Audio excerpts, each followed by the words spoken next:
Hey, welcome back, everybody, to another episode of Loan Officer Life, Hustle, Heart, and Home Ownership. This is episode 2 of the rebranded FinTech Fridays podcast. So if you're tuning into YouTube or Spotify and you thought you were going to see FinTech Fridays, you're in the right spot. But we're switching it up, and I'm super pumped today to have Carlos Scarpero with me. Carlos is a loan officer with Edge Home Finance.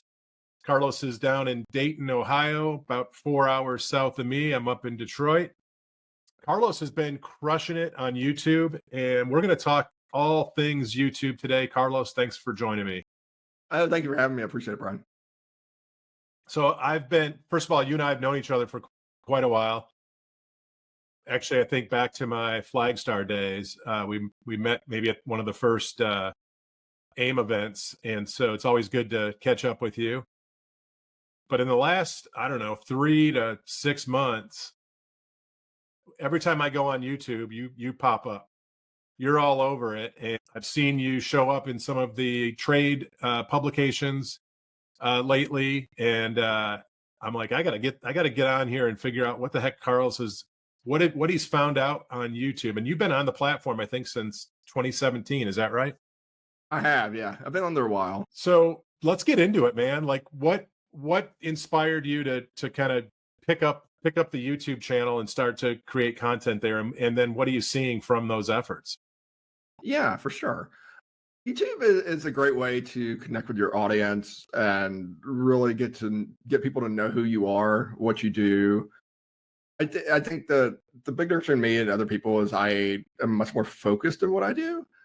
I became a VA specialist about 5 years ago, and so my channel is almost entirely VA loan focused. And so I don't get into politics. I don't get into, and if I get into news, it's always from a perspective of veterans. And so I think that's my real first tip for everybody is understand your audience, understand why you're on the platform, who you're doing it to, what you're showing it, all those types of things. I ended up taking a YouTube class about 6 months ago, and that really helped me really understand how YouTube works.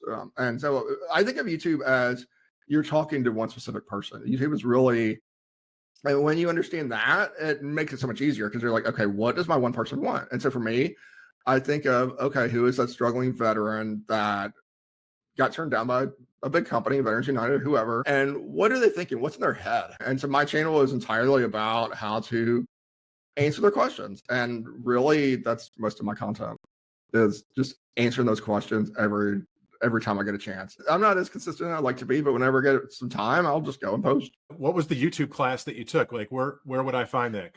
So Sean, a guy named Sean Cannell, he runs a program called Think Media. And so he has a lot of free YouTube content. And if that's someone you want to follow, I would suggest watch his YouTube content where he's got a video podcast, he does interviews, all that kind of stuff.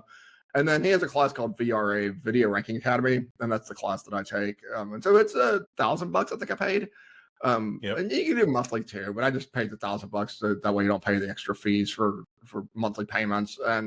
And yeah, it's a whole program, it's a whole system, and he's got a whole community of people you can follow, and there's coaches in there.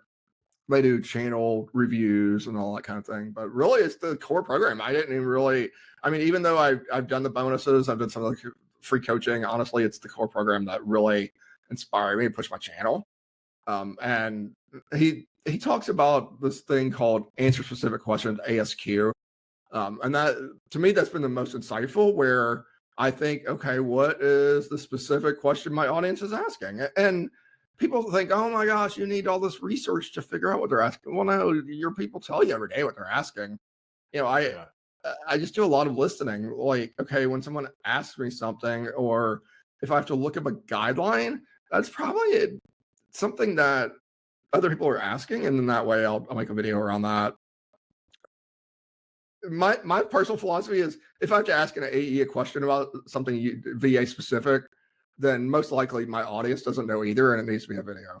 So it might be something about divorce, might be something about just, some weird, can I count a certain, like I did one the other day, can I count educational expenses? Because I noticed there was a lot of bad content about, was it the the education stuff on VA. I forget the name of it now. Oh, the GI Bill. That's what I'm thinking. The GI Bill. So there's a lot of misinformation about the GI Bill, and as us VA experts know, that you cannot count that income, but there's a lot of misinformation where veterans are thinking they could count that income because oftentimes it can be $3,000 or $4,000 a month, but VA guidelines state you can't count it. So I made a whole video about that. And I'm part of VA, so we had a whole conversation about another topic about subject to, which is basically when an investor takes over payments.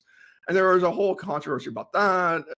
Chris Griffith was really doing a push where, hey, we need to get this out, that this, can be a bad scenario for veterans. A lot of veterans are getting abused. And I said, you know what, that's a great YouTube topic. So I went and made a YouTube video around that. So it's just one of those things where I just listen to my audience, understand what they want, and just make videos around it.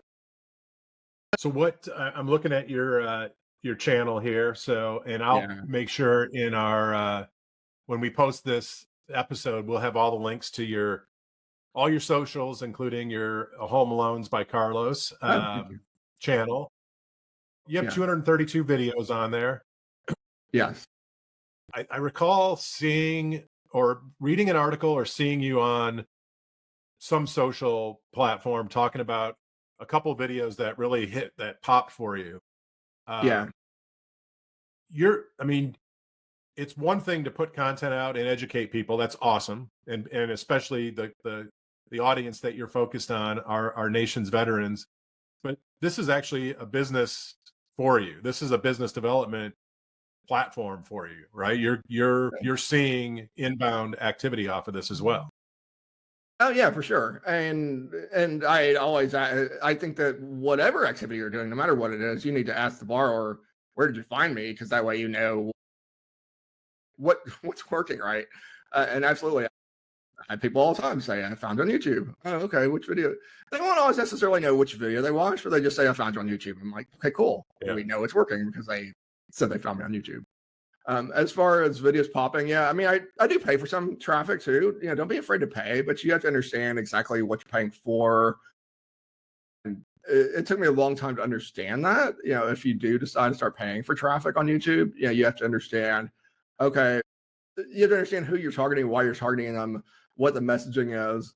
And so it's not as simple as just paying and getting results. It's more, you have to understand, okay, here is my game plan, and here's why I'm paying for certain things to boost it. So I do a lot of lower credit score VA stuff. And so kind of my hook on that is, if you've been turned down by Veterans United, Quicken Loans, those kind of places, then there's a home for you. You could potentially still get a home loan. Don't give up. And so one of the videos that I promoted was, if you've been turned down by Veterans United, give me a call. Basically, it's a 1-minute video. And I think I'm at 140,000 views on the thing now at this point. And the entire premise of that video, it's not to solve the entire problem. It's only to get them hooked on my channel. It's only to get them to know who I am. And if in that scenario, at least look at my channel and see if it's a possibility that we could work together. It's not guaranteed, of course not, but it's just getting them from not knowing who I am to at least knowing that I'm out there. And like you've noticed that once you watch one video, guess what? You get recommended more and more often.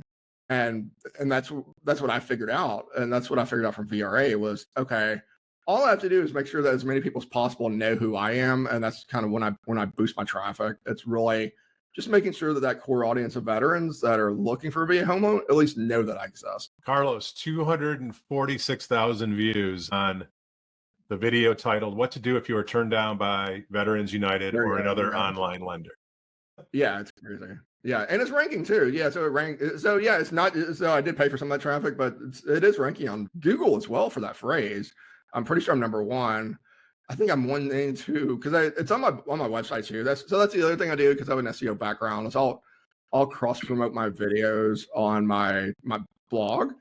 And so that phrase, I purposely picked that phrase because I know that, one, it wasn't competitive.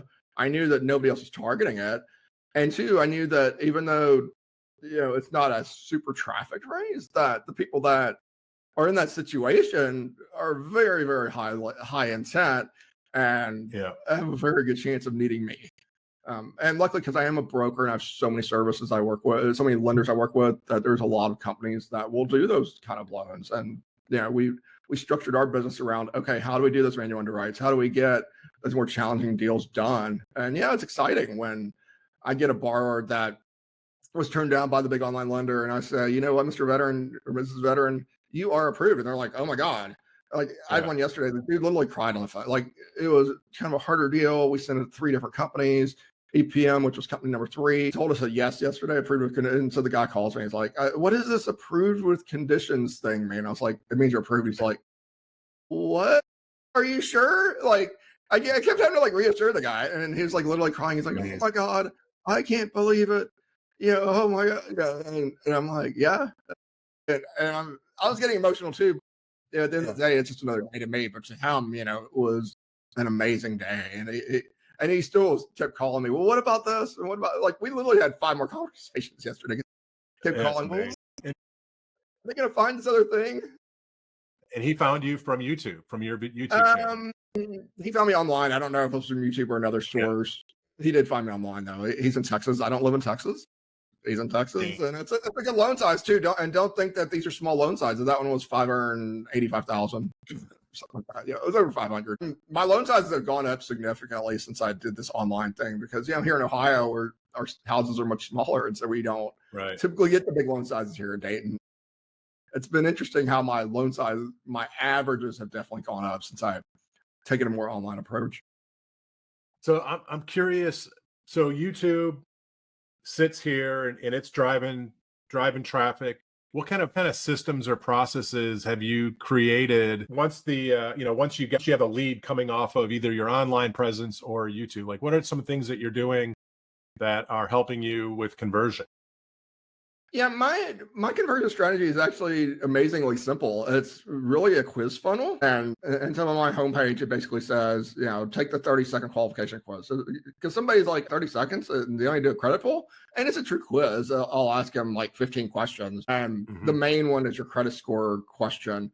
And if they have a lower credit score, it will tweak the answer at the end. It'll say, hey, you know, based on your credit score, it might be a challenge, but call me. But at the end of the next sentence is call me anyway, because I might be able to help you. And yeah, it tweaks it a little bit. And if they say they have over a 580 score, then it's going to be like, oh yeah, things look pretty good. You can probably qualify for this. And then after that, I have Bonzo. I've looked into some other CRMs. Bonzo's good enough. You know, I've looked into, oh, I should change to this and I should change to that. But after a while, if you're already into a certain platform, it becomes too much hassle to move it. And maybe if I'd started on a different platform, I might have done it. But what I find is that sometimes people will get so excited about, oh, I need to be on this hot new platform, when maybe it's better to just reuse the platform you got. Maybe it's better to just relearn it. And so I looked into moving from Bonzo to the other big one that everybody's using. And it became so much of a pain to constantly think about, about the spam filters and about setting up this and setting up that. And at the end of the day, it was distracting me from the true work, which is getting the leads in there and getting the leads followed up on. So right now, I do use Bonzo. I still Constant Contact for years. I used to be a partner with them. I'm still technically a partner. So I have a free account with them under my partner portal. So that's a little bit unusual for me. And I still get $250 a month. Like I had to declare, it's tax day, I had to declare like $2,700 payments from them, even though I haven't sold it for 7 years, because I get the residuals because I'm still technically a partner with them. But unfortunately, I was hoping to pitch them for mortgage, but I think I'm the only mortgage person left on Constant Contact. Apparently they've gotten tighter with mortgage people. And so I've referred a few people to Constant Contact, but then they've gotten kicked back off. They're like, oh, you're in mortgage, we can't do it. And luckily, because I've been on there but I've been on there for 10 or 11 years. I've had my partner account for years and years. And so they kind of grandfathered me in. And so I'm a little bit different in that respect. But as far as follow-up, it's really, you just got to figure out, okay, what does my borrower want? And oftentimes my follow-up is as simple as, I have a new video, go watch it.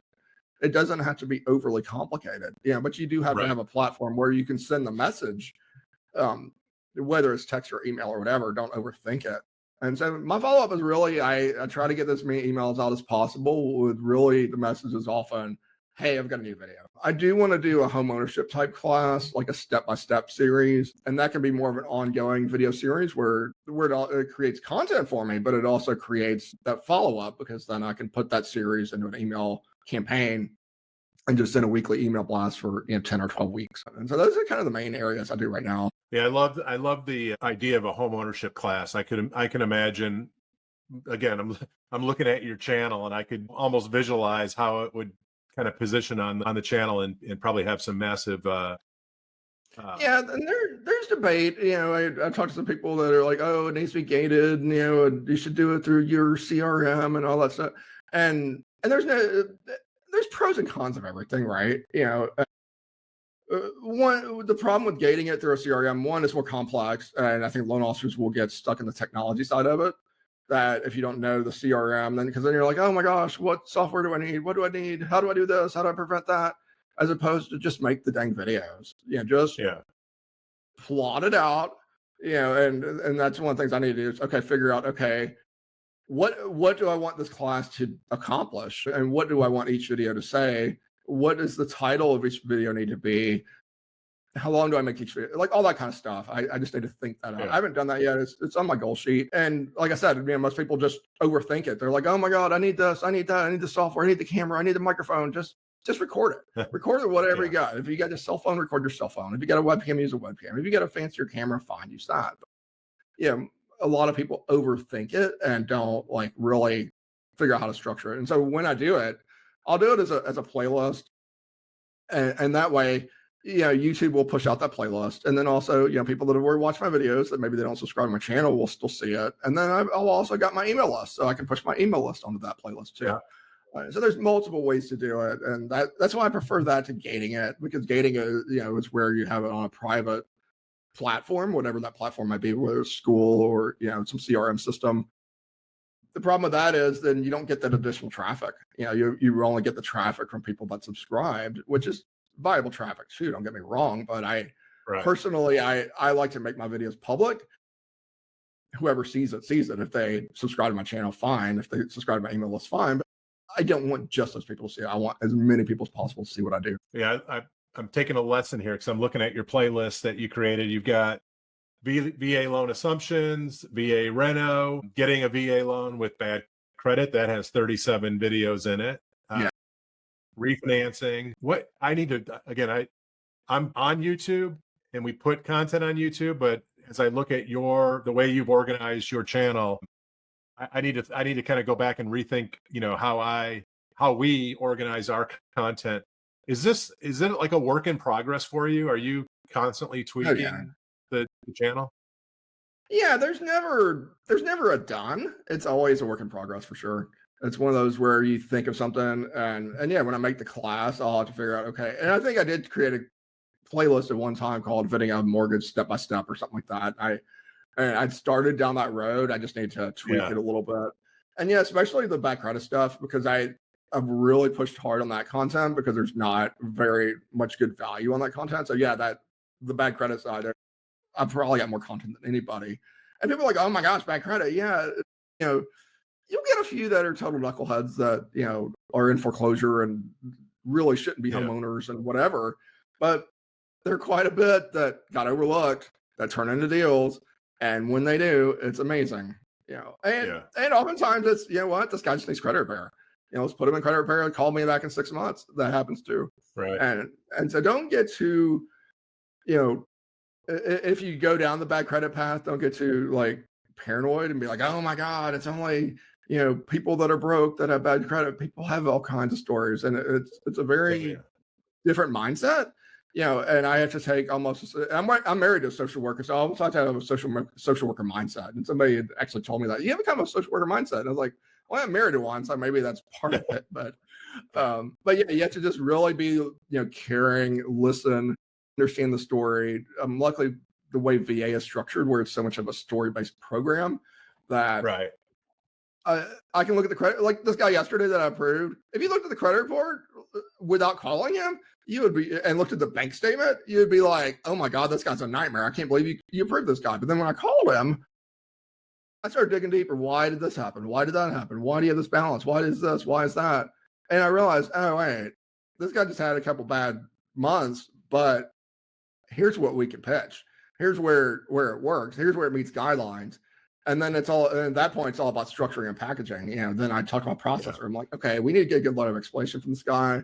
he told me on the phone what we need, but we need to get that on paper so that way the underwriter understands our side of the story. And luckily, Yeah. at APM, they're flexible enough. The underwriter did understand our story, and they're like, "Oh yeah, you're right, cool." But yeah, but a lot of times that's all about skill set.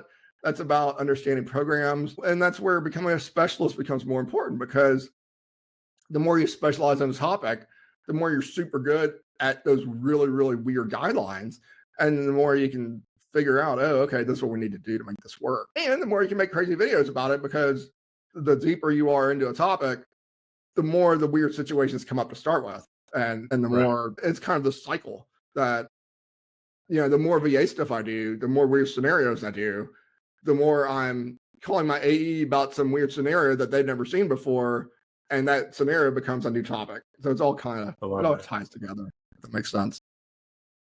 So good. Carlos, man, this has been really enlightening for me. I appreciate what you're doing out there. I love your mission to serve veterans. Of course, I'm a big fan of Vetted VA, big fan of Edge Home Finance, and also a big fan of yours. So thanks for joining me today on Loan Officer Life.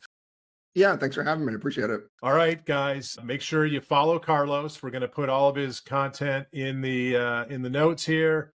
Follow us on YouTube, follow us on Spotify or wherever you get your podcasts, and then be sure to follow us on LinkedIn, where we will replay this episode this Saturday. Carlos, thanks again, man. Yeah, thank you.